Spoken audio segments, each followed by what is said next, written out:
Halo teman-teman, selamat datang kembali di channel YouTube Richard Darmawan. Pada video hari ini kita akan membahas saham-saham yang ada di Indonesia secara khusus menggunakan pendekatan technical analisa. Yang pertama kita akan bahas tentang IHSG dulu. Setelah itu kita akan lihat ada 4 saham yang kiranya menarik untuk diperhatikan beberapa waktu ke depan. Untuk pergerakan IHSG hari ini tercatat mengalami penurunan 0,98% dengan close di area 6.612. Bisa kita lihat bersama bahwa kenaikan yang terjadi pada hari Jumat yang lalu tidak terlalu berefek banyak pada perdagangan minggu ini, khususnya di awal pekan ini. Karena setelah naik cukup banyak, langsung mengalami penurunan yang juga lumayan. Bahkan kalau kita lihat hari Jumat naik 1,71% dan hari ini setidaknya sudah turun setengahnya ya teman-teman. Artinya ada potensi untuk kembali menuju ke area support yang ada.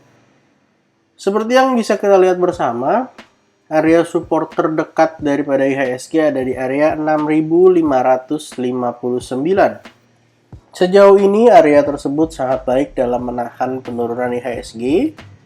Bisa kita lihat di hari Kamis sempat menyentuh area low 6542 walaupun mampu close di atas 6559. Akan kita pantau bersama pada perdagangan esok apakah di area tersebut mampu bertahan atau enggak. Kalau ternyata 6559-nya terkonfirmasi jebol, ada potensi bagi IHSG untuk turun setidaknya ke area 6500. Bisa kita lihat bersama bahwa area 6.500 memang sudah beberapa kali dites dan sejauh ini mampu menahan penurunan IHSG.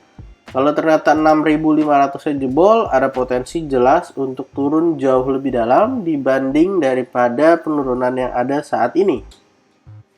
Dan kalau misalnya kita lihat data di RTI teman-teman, bisa kita lihat bersama bahwa sepanjang hari ini transaksi cukup sepi, hanya sekitar 7,7 triliun saja.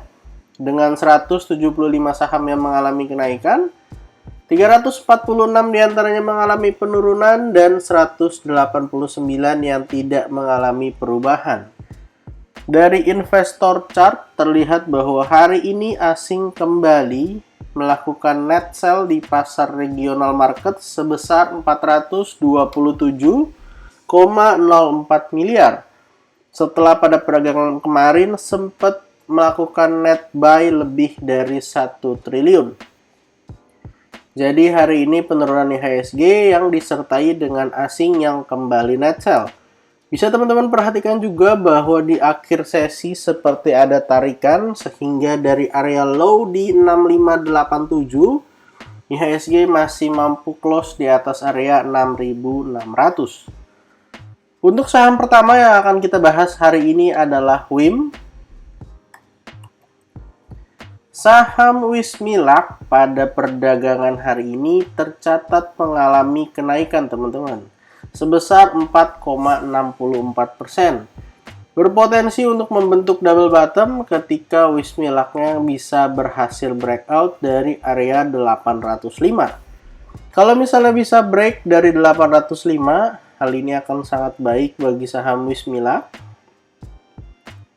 Bisa kita lihat bersama di sini, ini adalah bottom yang pertama dan yang di sebelah kanan ini adalah bottom yang kedua. Kalau bisa break dari area 805, kita akan ukur bersama untuk potensi kenaikannya dari area 695 sampai area 805. Lalu kita letakkan di atas area 805. Ada potensi untuk naik setidaknya ke area 900-an. Kurang lebih ke kisaran 920. Dan akan menjadi hal yang sangat menarik juga ketika Wismilak mau menuju ke area targetnya, maka harus juga breakout dari area 895. Maka dari kasat mata sekarang bisa kita lihat bahwa ada potensi untuk pola lanjutannya itu cup and handle dengan catatan berhasil breakout dari 895. Dari posisi sekarang tentu kesempatan yang paling baik adalah buy on breakout. Karena sudah sekitar sedikit lagi, atau tepatnya kurang lebih 15 poin lagi akan menuju ke area resistennya. Bahkan area high hari ini sudah menyentuh area 800, jadi memang hanya selisih satu tick saja untuk bisa breakout dari area resisten yang ada. Untuk teman-teman yang mau buy on weakness di kisaran area 770 sampai 760, cukup menarik kalau misalnya dikasih kesempatan koreksi. Kita akan tandain di sini, lalu kita akan tulis di sini. Untuk area support terdekat ada di area 770 sampai 760. Dan kalau misalnya terkoreksi, area support kuatnya tentu kita akan gunakan area yang ada di bawah, yaitu di kisaran 695. Terlihat jelas ya teman-teman bahwa ini double bottom, dan untuk cup and handle-nya kurang lebih sebenarnya gambarnya seperti ini. Ini adalah cupnya yang besar dan yang di sebelah kanan ini adalah handle-nya. Tentu pola ini harus dikonfirmasi dengan breakout. Ketika belum breakout maka belum terkonfirmasi cup and handle pattern. Jadi silahkan teman-teman perhatikan baik area support terdekat ataupun area resisten daripada saham WIM. Dan untuk saham kedua yang akan kita bahas pada video hari ini adalah Unilever. Saham Unilever pada time frame daily hari ini ditutup doji, sempat menyentuh area low di 4100 sebelum akhirnya kembali close di area 4160. Bisa teman-teman lihat bersama bahwa dari time frame daily terlihat bahwa saham Unilever masih sideways teman-teman dengan range di area 4190 sampai 4050. Tentu kalau misalnya bisa breakout dari 4190, potensinya bisa menuju ke area 4350. Jadi kalau teman-teman mau buy on weakness, bisa buy dengan cicil ke bawah sampai area 4050. Kalau jebol area 4050, kita akan lihat lagi di area support yang ada di bawahnya. Kalau misalnya kita lihat di time frame yang sedikit lebih besar, tepatnya di weekly time frame, sebenarnya saham Unilever masih bergerak cukup baik ya teman-teman. Memang beberapa waktu yang lalu setelah gagal breakout dari area 5400-an, saham Unilever terpantau turun dan turunnya cukup dalam hingga menyentuh area di kisaran 4050-an. Dimana memang bisa kita tandain bersama ya, area golden ratio dari Fibonacci-nya itu ada di area 4120. Dan tercatat bahwa saham ini masih mampu bertahan di area golden ratio-nya yang juga merupakan area support. Makanya kita tandain di sini kalau misalnya sampai area 4050 sebenarnya kesempatan yang baik untuk buy on weakness.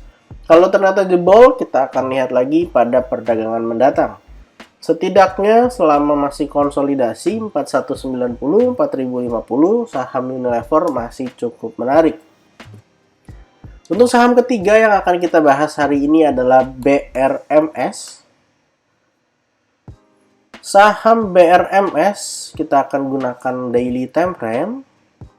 Saham BRMS pada closing perdagangan hari ini tercatat mengalami kenaikan 5,23%. Beberapa waktu yang lalu kita akan sedikit perbesar. BRMS sempat membuat sebuah pola penurunan, yaitu head and shoulders. Ini adalah left shoulder-nya, lalu yang di tengah ini adalah head-nya. Sampai kira-kira area 204, yang di sebelah kanan ini adalah area right shoulder-nya. Terpantau sempat mengalami retest ke area 178 sebelum akhirnya melanjutkan penurunannya.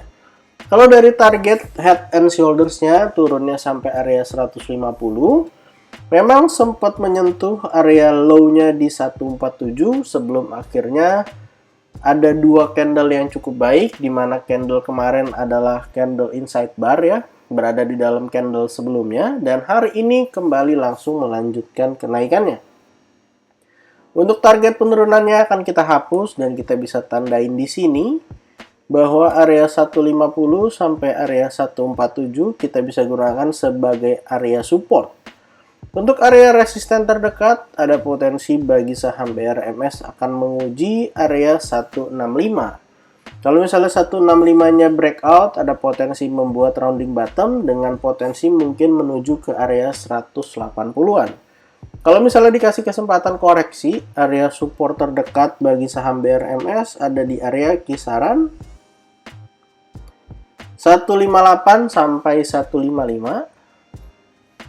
Kita akan tulis di sini area support terdekat 158 sampai 155, dan untuk area support 2-nya teman-teman bisa gunakan area 150 sampai kisaran 147.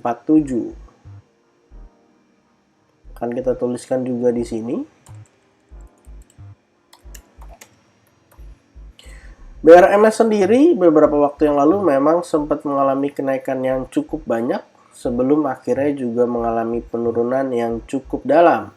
Dari area 300 sudah turun lebih dari 50% harusnya dengan penurunan yang tercipta sampai 147. Kita harapkan mampu kembali naik dan silahkan teman-teman perhatikan baik area support ataupun area resisten terdekat.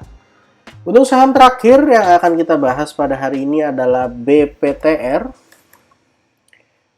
BPTR pada perdagangan hari ini tercatat mengalami kenaikan 9,43%. Salah satu saham yang teman-teman bisa lihat juga bahwa dari sisi volume, 2 hari ini volumenya besar sekali. Dan dalam 2 hari terakhir sudah mengalami kenaikan 32% dan 9%. Jadi kurang lebih sekitar 45% dalam 2 hari terakhir. Memang saham BPTR beberapa waktu yang lalu juga sempat mengalami penurunan. Dari kurang lebih area 286 sempat turun sampai area 102 dan meninggalkan cukup banyak gap. Sehingga akhirnya ketika naik, area gap-gap ini tentu berpotensi untuk ditutup. Untuk pola yang terdapat di bawah, sebenarnya di sini terdapat sebuah pola teman-teman, yaitu cup and handle. Ini adalah cup-nya dan ini adalah handle-nya yang di sebelah kanan. Dan breakout dengan volume bahkan dalam 1 hari langsung berhasil menyelesaikan potensi kenaikannya. Potensi kenaikannya sebenarnya bisa ke area 168, tapi sudah langsung gas naik ke atas sampai area 174. Untuk area support terdekat, teman-teman bisa gunakan area support yang ada di sini. Kurang lebih dari area 166 sampai 158. Area yang sebelumnya sempat mengalami penurunan lumayan. Bisa kita gunakan sebagai area support. Jadi dari 166 sampai 158 kalau dikasih kesempatan koreksi bisa digunakan untuk buy on weakness dengan potensi target setidaknya menutup area gap di 218. Tapi kalau ternyata nggak dikasih koreksi, teman-teman mau buy on breakout, silahkan buy ketika dia berhasil break 188 dengan target 218. Kalau misalnya buy on breakout kemudian false break, tentu kita harus akuin dengan cara cut loss untuk yang trading di saham BPTR. Dan kita akan lihat sedikit di time frame yang lebih kecil. Kita akan lihat di time frame 1 jam. Bisa kita lihat bersama bahwa sejauh ini area 166-157 sudah 2 kali dites ya. Sempat dites pada time frame 1 jamnya dan berhasil mengalami kenaikan, dan pada closing candle 1 jamnya bahkan kembali tes ke area 166 dan berhasil close di atas 166. Jadi silakan teman-teman perhatikan, kalau dikasih kesempatan koreksi sebenarnya sangat-sangat menarik karena bisa kita lihat volumenya sangat-sangat tinggi sekali, dan sejauh ini volume penurunannya walaupun ada 2 candle merah di time frame 1 jam, tapi terlihat masih cukup kuat untuk naik ke atas. Jadi silahkan teman-teman pantau baik area support ataupun area resisten yang ada. Jadi teman-teman, pada video hari ini kita ada bahas 4 saham. Yang pertama kita bahas saham WIM, yang kedua kita bahas saham Unilever, lalu kita bahas saham BPTR, dan yang satu lagi kita ada bahas saham BRMS. Disclaimer on, untuk semua saham yang saya sebutkan pada video hari ini bukan ajakan menjual atau membeli, bukan rekomendasi. Silakan dilakukan cek dan recheck kembali. Kalau tidak sesuai dengan analisa teman-teman, silahkan di skip dan cari saham lainnya. Jangan lupa untuk support channel ini dengan cara like, comment, share, dan juga subscribe. Terima kasih untuk teman-teman yang sudah menonton video ini sampai akhir. Semoga video ini bermanfaat dan sampai jumpa di video berikutnya.